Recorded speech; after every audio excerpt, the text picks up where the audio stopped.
It is the rare live stream edition of Takedown. And before we get into this wrestling nonsense, Paul, there's some important things happening tonight as it pertains to the American League Championship Series. Yes, there is. It's also a Jets game, too. I got a busy night when we're done. At first I was like, the Jets, you're talking hockey. You're not talking hockey. Yeah. There are two Monday night football games on, hockey's on. There's the ALCS Game 7, and then basketball starts tomorrow, so it's going to get crazy.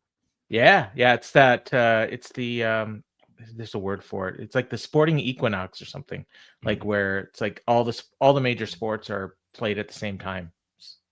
So awesome. By the time people on the podcast listen, this baseball game will be over. What is your feeling right now going into Game 7? Oh God, I don't even know. Like, I'm just happy we got this far, the Jays, and I feel like the Jays should win Game 7 at home. I think they got Bieber starting, so that's their big trade deadline acquisition. So they should win, but my confidence is like a 5.02 out of 10. Like, you know what I mean? Like, yeah. It's not like I'm just very, very slightly leaning up, but I'm really looking forward to the game. Before we get to our three topics, there was a pay-per-view on Saturday. Jeremy and I did our recap on Saturday night. What was your score or grade or main takeaway after watching that show? I thought it was like an 8 out of 10. Like, I really I thought it was a good show, like very good show. I probably would have gone higher, like 9, maybe even 9.5, if you removed like 3 of the matches, or found. I wouldn't even say find a way to get it like 3.5 hours, 4 hours, whatever. I mean, obviously, I think the pay-per-views are too long, but there was matches that I didn't think needed to be on the show, and when it like at the end of the day, like if you would remove those matches from the show, it makes it a better show. And so if you're gonna make a show 4.5 hours, don't do it by adding matches that don't need to be there, is my point. So like Mercedes match is a perfect example. Like I have no idea why that match was on the show. Like it didn't draw a single buy because nobody even knew it was happening. And it made the show longer. It had no heat. It was probably the worst match on the show. So I have no idea what the point was, other than she won a belt. Great. She's already got the record anyways, because she won a belt the next night in Winnipeg, unless Tony just wanted to have it on his air when she got her 11th belt. I guess maybe that was the point right there. I don't know. And I think there was some, the reason why it wasn't promoted very well is because she had a title defense in Mexico. So you couldn't have promoted her as winning the, as being the champion going in, just in case she lost. So I think that was the reason. I somewhat agree with you. If people who listen to that show with Jeremy and I, you guys heard our issues, but we'll talk about two things on this episode of Takedown. And let's start with number one, because I've been really thinking about this, and I had a little bit of the headline of this show is I wouldn't call it clickbait, but it is there to, just kind of go, oh, what is this that they're talking about? So the headline in the YouTube stream was Young Bucks Self-Indulgent. And I think a lot of people, and I'm going to guess Dave is going to give this Young Bucks against Jack Perry and Luchasaurus match minimum 4 3/4 stars. I don't know if he's going to go full 5. I think he's going to go full 5 for at least one match on this show. But as I was watching the match, and I'll tell you who I watched it with, and my Fight Game podcast partner, John LaRocca, Jeremy, and our two buddies, the Rubio brothers, David and Miguel. And as I'm watching this match, I'm just thinking like, man, the Young Bucks may be the smoothest wrestlers when it comes to putting together combination / tag team maneuvers. The athleticism and the grace and the timing, like you rarely see them botch anything, right? And a lot of their stuff is complex. It's not easy stuff.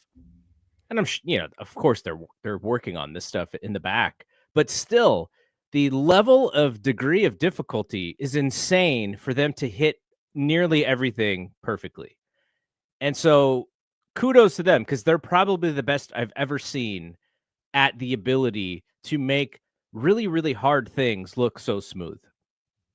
And I think my issue with this match was twofold. The first was that I just hated the angle going in. It's just a joke, and I don't like jokes necessarily as serious things. And so I'm not invested in the match whatsoever because there's no real stakes. Jungle Boy and Luchasaurus, the actual build to this should be the beef with Jungle Boy and the Bucks, but instead it's played for laughs with some fake Monopoly money instead. So that's the first thing for me. Second thing is, it is the second match on the pay-per-view. The second match on the pay-per-view is generally not a fantastic spot for, important things. Like it's usually just a match. It's everything that they put on that show. I'm sure Tony would say, well, there's a reason for it. And you and I may not think that that's a great reason. But this reason for having this match is literally just because the Young Bucks should be on every pay-per-view because they're great. And this was one of those matches. And so as they go through this match, and it's building and it's building, and it's like, oh my gosh, like how much are they going to put in this second match from the open? And, they went through every possible thing you could go through. And again, athletically, timing-wise, grace, perfection. But when they get to the finish, finally, my feeling at the end of the match is there's a lot of people who are fucked after this point, because not only are they the only people who could do that, but now you have us sitting there for another 3.5 hours for the rest of the show, including live crowd. And shout out to the live crowd, because I thought for the most part they were good. But I was thinking about the women's matches, like, okay, Chris and Tony cannot do jumping hurricane ranas from the apron to the floor. That is just not within their style of wrestling, not within their athleticism. They cannot do these insane chain combo moves in their match. It's just a different match. So it's almost like that match sabotaged the other, some of the matches which came after it. The Hurt Syndicate and the Gates of Agony, the Demand, like that was sabotaged in a sense. And so then I thought, okay, as a wrestling fan, it is really about preference. I'm very aware that we're going to be sitting here for another 3.5, 4 hours. The crowd is there to buy a ticket. They're like, hey, give us your best. Give us everything. We want to see everything. This is live wrestling. And so if you're the Bucks and you know that when you are on a pay-per-view, there is a high expectation, is it your responsibility to pull back on what you do in a match? Or is it your responsibility to just have the best match and not worry about everyone else on the card? And here's the sports metaphor that I was going to use for you, the analogy that I have for you. When Kobe Bryant pushed Shaq away from the Lakers, Shaq gets traded to the Heat.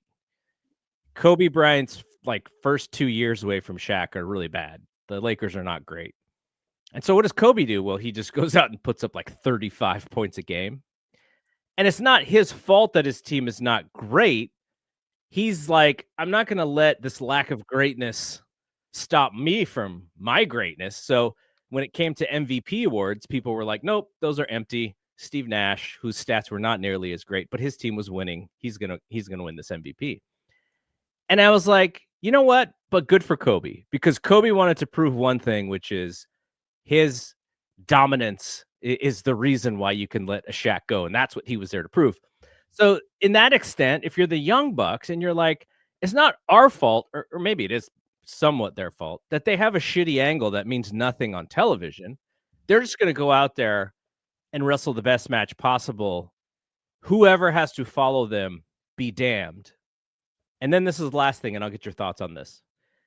However, them being EVPs and having a close relationship with Tony Khan and being pioneers and being day one employees, they probably have a lot more leeway than other people would have in a second from the top match like this.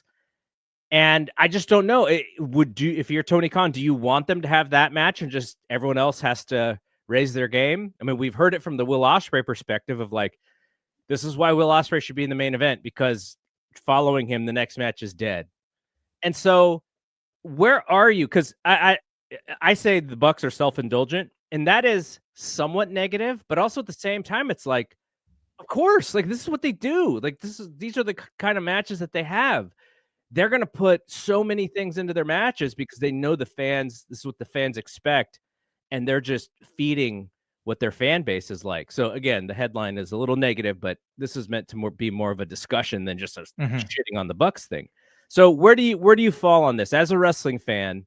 Do you want to see everything you possibly need to see on a wrestling show by match 2, or do you care? Or do you just like, hey, everyone just go for the gusto? There's a lot there that you just said. It's not at all where I thought you were going to go with this either. So it really I was thinking and a few different things in my head as you were going there. First off, I thought it was the best match on the show. And like, but that's just, strictly the match, and honestly, like the commentary was what ticked me off in this match. I mean, I didn't like the story, but the commentators were like just constantly making jokes about the Bucks and their money and the dinosaur and what's he going to do with money. And it was just like, just call the frickin' match. Like, okay, but this is the storyline, by the way. I know they're calling the match based Yeah. on what the storyline is. Well, yeah, and that's what pissed me off. So it reminded me of the storyline that I hated. Yeah. But the action itself was so good that the match overcame the bad commentating. So it's funny because if you go back to what I originally said about the show and how it was so long, and then I'm thinking about you and saying like, okay, they come out here in this second match and they just tore the house down. And the big complaint, one of the complaints about the show was that the crowd was dead through most of the show and they were hot for the first 2 matches. Well, I wonder why that was based on what we just said, because you had the Bucks and Jurassic Express just have this awesome match. It was 23 minutes long. The second match on the show shouldn't be 23 minutes long. That's another thing. Like, so they just took this audience on a roller coaster and they just blew the house down. And then you send out the Hurt Syndicate and the Demand for a match we've seen 3 times in the last month. And it was the same match. Like, it was the same match we've seen. Like, some people might say it was a little better. It was the exact same match. Same and beat, pretty similar style. Nothing surprised you in the match. No. So if number one, if this match would have been further up the card, and number 2, if you remove a bunch of the matches, so maybe the main event is the Derby match, right? Because that had to be the main event based on what they were doing. This is like the co-main. You have the world title in the 3rd spot. You have maybe the women's title, like Tony in the 4th spot, Kyle Fletcher, Mark Briscoe. You have the FTR match opening the show. My God, that's like a perfect show. Mm-hmm. And it's like 3.5 hours, and you're building the audience, and you're just getting them more and more up, and yeah, and that all of a sudden that Bucks match becomes so much more important because it's the co-main event. Maybe people are actually taking this $500,000 seriously. Like I remember, you and I both remember the Terry Invitational Series, the TIT. which was, TIT, yeah. But the main event of that series ended up being a match on pay-per-view for $100,000, which, like that was probably the equivalent to 500,000 now, like, cause it was the mid 90s, late 90s. And it meant something that these 2 young teams were fighting for $100,000 and for a contract with Terry, I guess. And it was one of the, it was a tag team ladder match, which obviously was a big deal about it too. Like, this actually would have been better. And I don't like ladder matches, whatever, but if that $500,000 was like hanging on from a ceiling or something, like, this would have been even better. Just the fact that it was like at ringside, and then, oh yeah, just pick up my bag. And then And then after the match, like Jack Perry doesn't even care about the money anymore. He's like trying to give it to the Bucks. He's like giving it to fans. It's like, what were you fighting for? Well, I'll even go back a little further to 1985. Andre the Giant, Big John Yeah. Studd, WrestleMania 1, $15,000 body Yeah. slam challenge. The career versus the body slam. And even back then, I was like 8 or 9 years old. Even back then I knew it was BS. Like I was like, okay, Right. this is silly, but this is just what wrestling is. Yeah. So Now, I guess I'm agreeing in a sense. Like I didn't even think about what you were saying about hurting the rest of the card. And yeah, but the other thing I wanted to point out, you know what it reminded me of is Shane McMahon.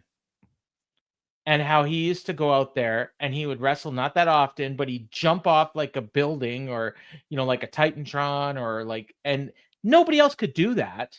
I mean, maybe they could, but they weren't allowed to. yeah. So he's like an executive with the company and he's doing something that nobody else can do. And then it's like, follow that. Maybe And how can you? maybe that's Darby's true inspiration as wrestler, Shane McMahon. Maybe. I think the Okay. Bucks maybe take a little bit from Shane McMahon. I wouldn't be surprised at all. They were big WWF fans. So if this match, now this is what I mean when I say stakes are important. If this match was built up in a way where it was the blow off and they'd already done 2 matches and it was 1-1, and at the end of the day there are true stakes, maybe the tag titles are actually involved, then there is reason for all of the drama of all the near falls and all the desperate, pinning mechanisms and such, and all the like the reversals and trying to get the fans to bite, because yeah, it's title match. It's very important. You want that in your main event. But let's say also, I'm trying to think. So, because the tag title match, was more important in the storyline of AEW, the AEW ecosystem and universe. You have Okada and Takeshita. They're building this thing. Takeshia's IWGP champion. Okada's United champion. You have these new tag champions who you're trying to get over. That match is more important to the television show. And those two teams, and I've heard some of the feedback was that because they didn't wrestle at this insane pace, that people actually thought the beginning was a little boring, and the only thing that mattered was the last 5 minutes or the last 8 minutes. And so you could say that had that Bucks match not existed, at least before that title match, then maybe our interpretation of what they were doing is a little bit different. Maybe we don't care as much about the slow style of the match to heat up until the end, because again, not every tag team can wrestle like the Bucks and go at that high pace for the entire match. They are the best I've ever seen at that style of wrestling. Singles or tag teams, by the way, just to stay at that pace and just go and setting up things along the way. So, if it was the main event, then I'm all for what they did. And but I just don't know, when we were growing up and learning about the business, we kind of learned that if you were building a card and putting together a card, and I've asked John the Rock about this because he's booked for APW for years and years, and he booked his own promotion, and he studied under Roland Alexander, who's as old school as they come, right? And Roland Alexander told him the 2 most important matches on your show are the main event and the opener, because the opener gets the crowd ready for what they're about to see. And then the main event, obviously, you want the show to peak by the main event. But those rules are like, they don't exist anymore in the wrestling that we watch today. Because even go back to the WrestlePalooza show, which I didn't like at all. But what was the biggest match on that show? It was the tag with CM Punk and AJ Lee. And then poor Cody and Drew McIntyre, by the time they were in the ring together, people were like, all right, we already saw what we came to see. Too bad for you guys. So even both companies, they don't always follow those old school rules. AEW doesn't follow it at all, by the way. They don't care about that stuff, which is part of the uniqueness and the reason why I think that their fan base loves them so much. It's like, out with the old, in with the new. This is our own thing. We create new rules. And you've seen that, right? Chris Jericho's like, oh, wow, I've learned just as much from the Bucks as they've learned from me, because they have shown me sort of like a new way to do things, which I always grew up to know existed in a different way. So this is not even a dismissal of the Bucks, and I hope that people realize that I do enjoy their work. But it's just there is I just kind of wonder why those old rules don't matter in some cases, and I wonder if they should matter, and maybe they shouldn't. Maybe it's like just not the way wrestling works anymore. I don't know. I mean, how would when we think about a big show now, New Japan is not super old school in the way that they book all the time, though they are more traditional than WWE and AEW, I would suggest. Like how are they going to book the Tokyo Dome? They usually start with the lower level matches and they build, whereas UFC is more like probably like the traditional pro wrestling where they start with a hot match and then they kind of dial it down and then they build back up to the main event to their title matches. Yeah. And like, honestly, like on this show, like FTR and Jet Speed, I mean, it bled over from Collision, but that was a great way to start the show. And then the crowd was all fired up. And then when Thekla and Jamie Hayter started, they kind of kept it up because they had that momentum to build off of. And it wasn't like you couldn't top it, because it wasn't like they had just an incredible like 10-minute match or whatever it was. But like, Jamie, that gave them a good starting point. But yeah, there's no way you were going to follow the Bucks, and especially not with the match you followed it with. We could have had this exact same conversation about John Cena and AJ at exactly, because it was the exact same thing. And yeah, if we're being honest, like John Cena did the same thing, and that should have been the main event. That match, like absolutely, you had half the audience was wearing John Cena's shirt. He drew the gate, like absolutely 100% should have been the main event. What's the difference is that I was kind of laughing through the Cena and the AJ match because there was a little bit of a wink, wink, nod, nod in that match that didn't exist in this Young Bucks match. But then if I think about it, I feel like the Young Bucks always kind of have a little bit of a wink, wink, nod, nod. That's just their style. It's like FU, old school wrestling. But so, yeah, I after, if you would have heard me and Jeremy after that show, I was kind of down on it just because I was like, man, it's kind of selfish that they did that. And then after thinking about it, and, this is why I like having this shows, because, we get to kind of sit with some stuff and then think about it. And I was like, you know what? It's not really their fault. And at the same time, if they have a fan base, they drive business.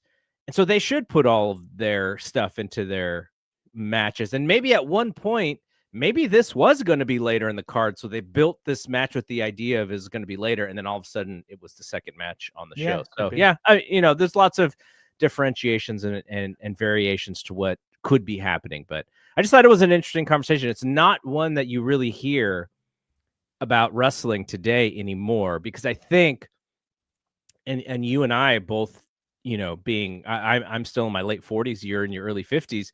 We don't want to be old fashioned. Like, we don't want to get left behind. So we kind of adapt our thinking. But sometimes I'm like, no, like as much as I adapt to my thinking, like I still feel like this is the better way to do it.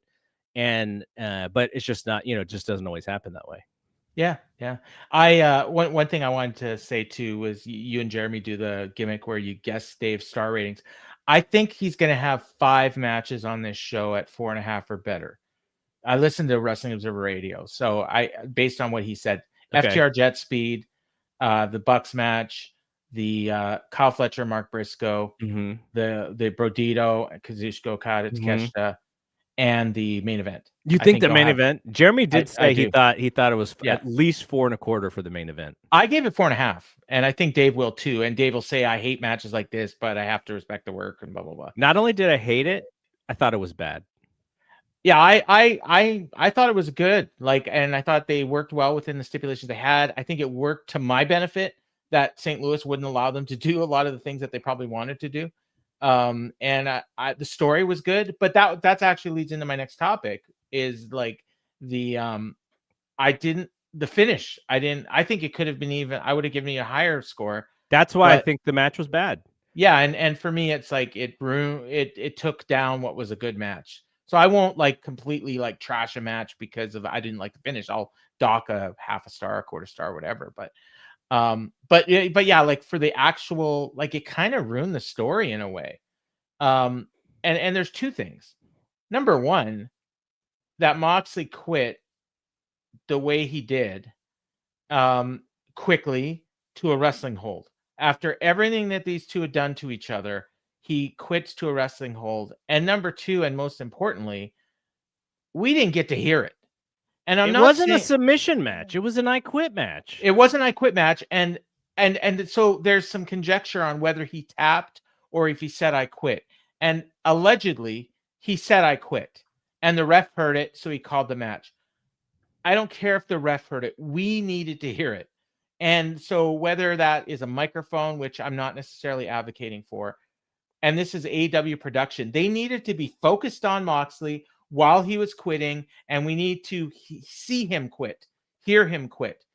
And if it's part of the story that the Death Riders are going to be mad at Moxley and maybe even dump him from the group, as where I've seen people expecting, because he gave up too quickly and he's been pushing this whole line of bullshit for the last year that they bought into. And when the going got tough, Mox got going. Then we needed to hear it because they needed to hear it. And so I don't know if that was AEW production, if that was a choice that they made that we don't want you to see Moxley quit. I don't know what it was, but I thought it was bad. As far as like the stuff they did in the match, like again, I'm not gonna say, you know, and it was a nice surprise having Sting there, even though I thought it was kind of goofy that, you know, Darby is getting beat on by 5 people, he's got no friends, and then all of a sudden Sting shows up and he cleans out the Death Riders by himself. 67-year-old Grandpa Sting. It would have actually made more sense to me for Sting to show up there if he had also showed up at All In. Yeah. Because then there would, like, because as far as I mean, I'm sure we've seen Moxley and Sting in the ring together, but there's like no real true tie to them. Like we don't know if Moxley's all of a sudden scared of Sting or for whatever reason, like why, like that thing. I think that the idea is that Moxley said, "You have no friends, nobody cares about you," or something like that, and then the lights go out and out comes Sting. It would have made more sense to me for Danielson to come out in that moment. Yeah. But Sting's the right guy. If you had created a relationship to where the one guy Moxley like respects and is like, that's the guy you need to, like, if that was in storyline, right? Darby, I've been trying to teach you this. Well, you know who knew that stuff?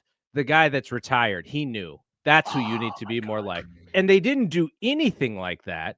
So then you know who they could have done it with? Eddie Kingston. You could have done it with Eddie, but Eddie's you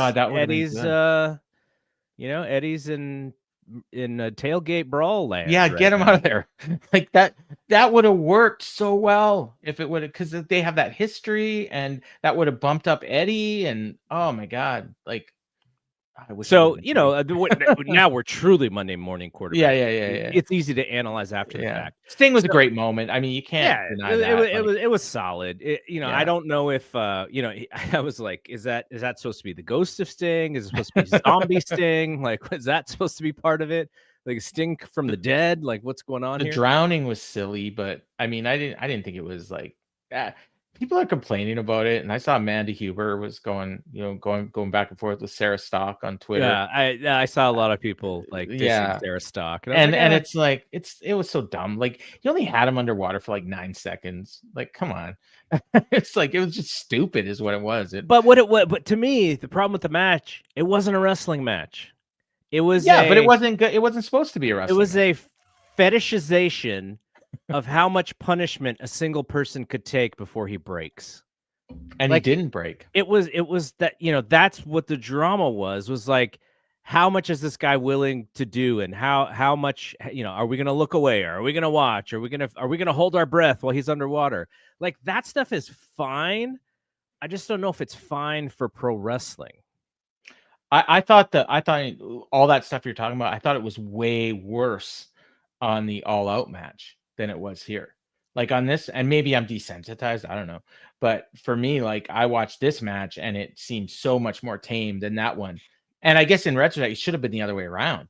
It should have been this one was the one where it was like, what are these guys going to do? Like, because Darby didn't even barely do anything to Mox. What Like, he if beat him up with a bat, I guess. so? How would the St. Louis, or the not St. Louis, but the Missouri Commission? I wonder if they would have done this, if they would have done it, if they would have started outside of the building. And they could have got gory stuff out of the way outside of the building. And then when they come into the building and they come into the ring, then it's more tame. And I wonder if they could have done it that way. But I'm with you. I'm glad that it wasn't like, Yeah, you know, all of the craziness. But maybe they could have just done it in that jail that they filmed the scene on Wednesday. that jail beating was just as brutal, I think, is what we saw. Yeah. But okay, so now here's the end of it, right? So what was the setup for Moxley's an MMA fan. We know this. He watches MMA and is probably a bigger fan of actually watching MMA than he is of watching pro wrestling. Mm-hmm. He understands submissions. He understands the body, what the body can take. The terrible Scorpion Deathlock tap out comes out of nowhere. Did his lower body get beaten down? Did he get? Well, yeah. I mean, he got hit with the stick, the bat, the aluminum bat. Yeah. If it now, I don't want to go again. We don't need to go too gory. But if you had that cattle prod, there was water. If they could have gimmicked it that he stabbed him in the leg a couple of times before he put the Scorpion on, then I'm like, okay, like that makes sense. I thought he should have choked him out with the flag. Like maybe even hung him from the rope or something. Maybe I bet you St. Louis didn't allow that either. Yeah, but probably. you know, like that would have been a poetic finish. You know, doing something with the flag. You know, even if he would have put the Scorpion Deathlock on him on top of the flag. Like I don't think they did that, but there's so much damn water in that ring. Like I think the flag got washed away or something.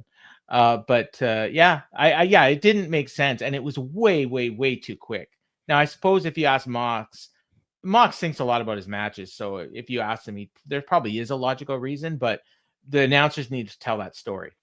And so the other thing is leaning into where you think the story is going, and you could bring Gabe Kidd in, and you could. He's dead. Well, yeah, he is currently. They have to revive him. They have to bring him back like Zombie Sting. Yeah. And if that, they could do the Braun Breaker Seth Rollins thing that they're doing right now on WWE. They could do that with Moxley and Gabe Kidd, or a version of that to set up what you're saying. But I would have liked to see what the Death Riders were doing while Mox was tapping out, because why were they not there? They were just they're just so scared of Sting, even though he was long gone. Like some of them got beat up. One bad shot. Yeah, there was one. I think there was somebody that was actually like nothing happened to them. I think it might have been Pac. Everyone else was kind of cleared out. But if you look at Pac, if the camera goes to Pac and Pac's like ready to jump in, and he's like, nah, Mox got this. Mox has this. Maybe Marina's like their superpower, and as soon as Sting took her away, it was like they were all just mere mortals, and they couldn't do anything. It was like Wonder Woman's lasso. But this is the part of the storytelling that I think Tony leaves way too much open to interpretation, and which is what the AEW fans will run with, because they will fill the gaps. Oh, you don't have to. They're already making excuses, for like, oh, you didn't need to hear Mox quit. No, because he did the same thing when he quit with Hangman. He tapped right away, and that was disappointing too. I was there. I was like, what the F? This guy's not just that, is because we thought it was a last man standing. We didn't realize anybody could tap. Like we had no idea. I understand that people watching knew because the commentators told them, but us in the building, Texas Death. I thought that was last man standing. But there is a thing with Moxley and him losing matches, though. You remember when he lost to MJF? It was kind of disappointing in the same way, where you're like, that's it. Like that's the finish. And so I don't know what that means. I don't know if that's purposeful or not, but Is it him sabotaging the people he's putting over? I don't think so. That doesn't seem like Moxley. So maybe it's a character choice that he's making. Like, and maybe he's again, trying to present coward, but he's also right. so tough at the same time that we don't see coward. Yeah, and part of this wasn't, and honestly, this is probably part of it. He put everything he had into finishing Darby, and he couldn't do it. And then when Darby finally came back, he was done. Like, I can't do anything more to this guy. I might as well just quit. Like, that might have been part of it in the story. So, and then now I sound like the AW fans making excuses, but I mean, it makes sense to me. You know, that could be if they explain it that way on Wednesday, yeah, more power to him. I'm fine with it. I don't think we should see Moxley for a long time. I think we will, but I don't think why, because his heart's broken. He feels shame. Well, no, just because he surely wasn't injured. True. Yeah, but maybe his punk card got pulled. No. I didn't mean that as a CM Punk joke, but no, you meant it as a Big Show and the Undertaker in like 2000 WWE. Yes, yeah. I love that, actually. And when Undertaker came back, and then kind of went bad downhill. He just threw it. And he's like, "That's your Punk card," and Big Show got all mad. Yeah. All right, last one here, and we'll lean towards WWE. I was at SmackDown. Yeah, fun live show. It wasn't the best live show that I've ever been to or anything. Crowd was decently hot. I was kind of looking to see if there were any clues that WWE might be slowing down. I mean, they did not draw as much as the last time Raw was there, but that was the second Netflix show.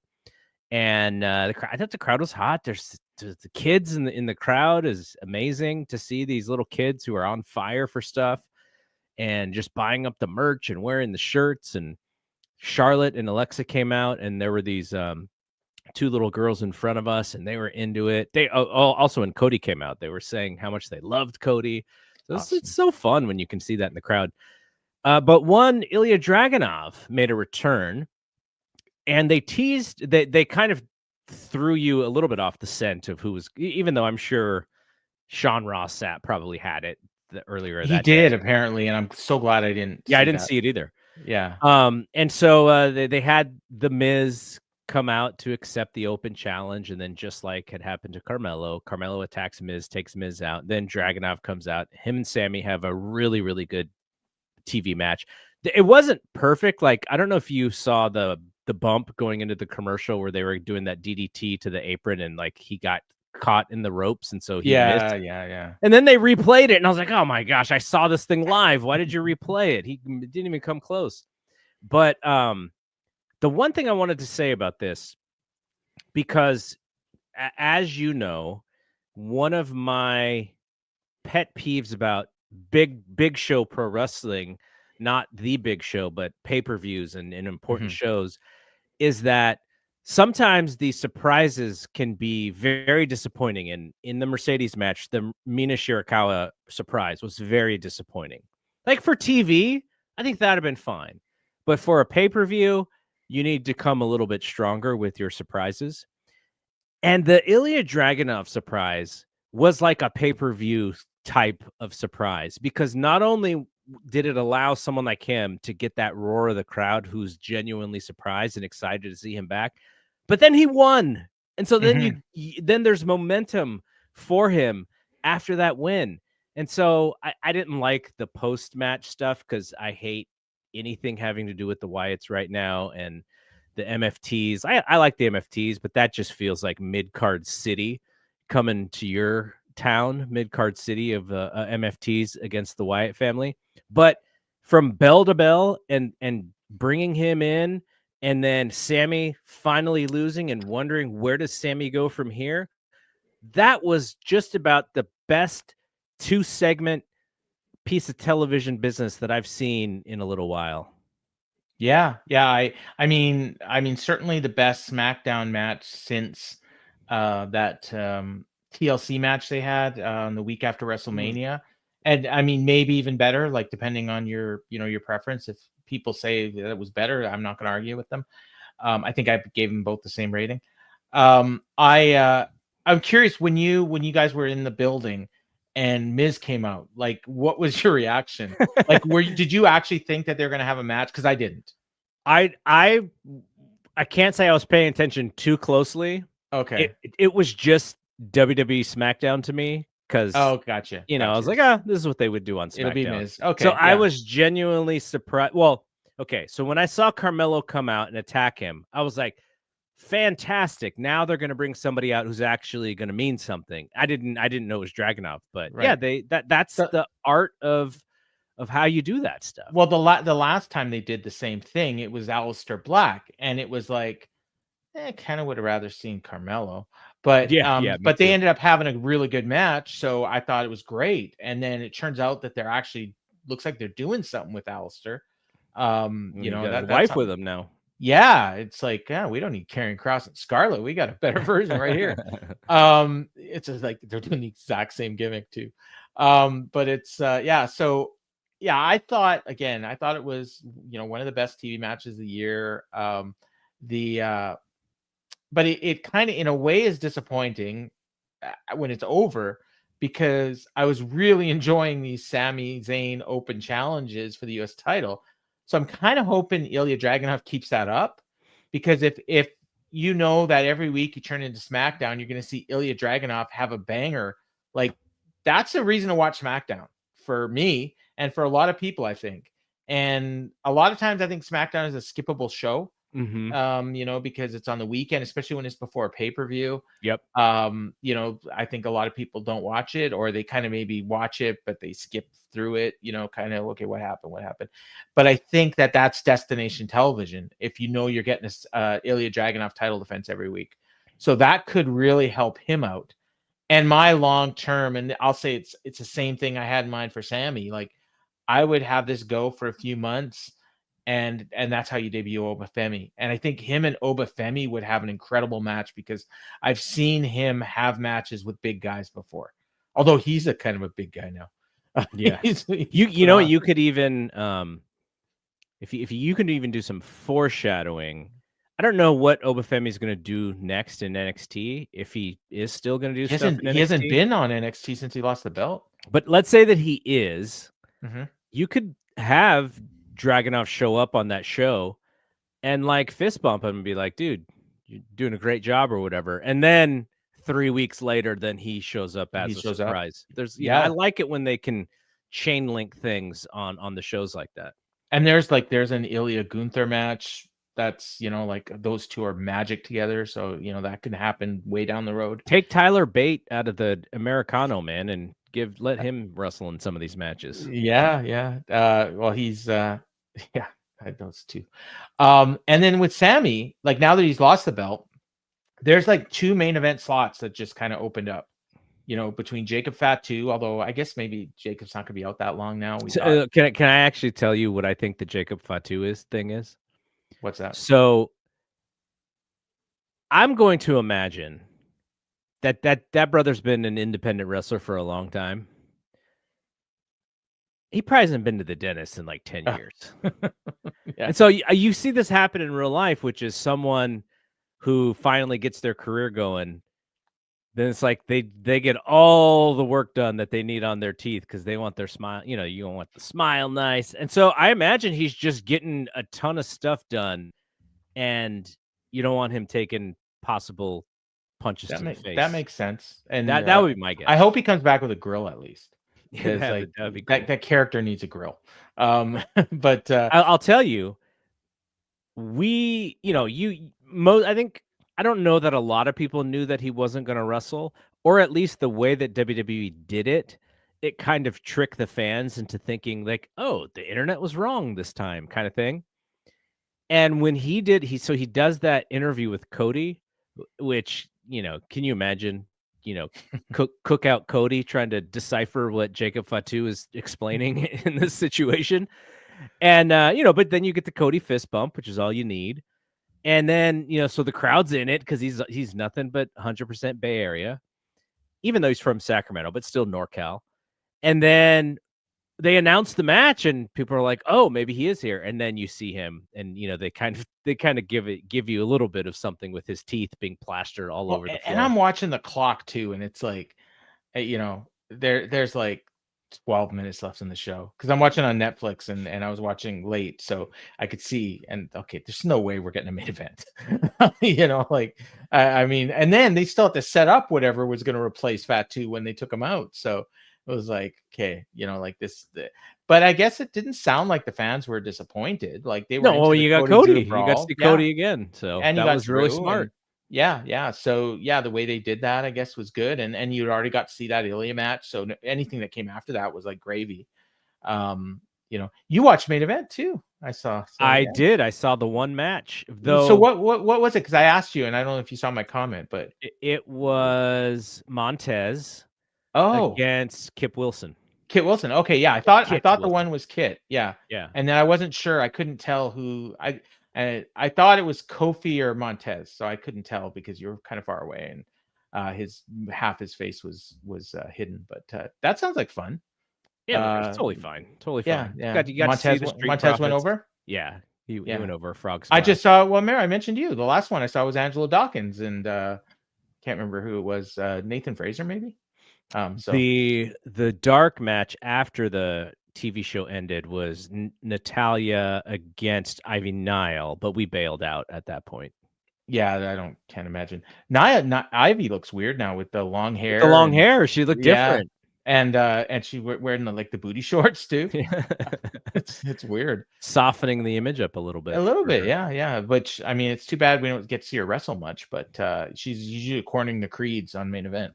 Okay, let's hang on this subject. I have two questions for you. Sure. And then we'll get out of here. So you have this for whatever happens, whenever Jacob comes back. Who done it? I mean, I think we're supposed to think it's Drew. Mm-hmm. Well, no, I don't think we're supposed to think it's Drew because they said it's Drew. So whenever the first person they say, it's never that person. It could be Solo, but they kind of buried the hatchet there.